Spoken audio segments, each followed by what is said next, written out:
Hello everyone, আসসালামু আলাইকুম। আশা করি আপনারা সবাই ভালো আছেন। আমার নতুন আরেকটি ভিডিওতে আপনাদের স্বাগতম। ছাদের উপরে যে গাছগুলো দেখছেন, এই গাছগুলো হলো আদার গাছ। আদা কিন্তু আমাদের নিত্য প্রতিদিনের রান্নার কাজে ব্যবহার করা হয়। আদার অনেক উপকার রয়েছে।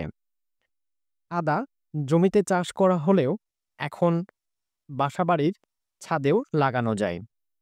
আদা চাষের মাধ্যমে নিজেদের খাদ্য চাহিদা মিটিয়ে বাজারেও আপনি বিক্রি করতে পারবেন। তাই খুব সহজেই বাসার ছাদে এইভাবে আদা চাষ করতে পারেন।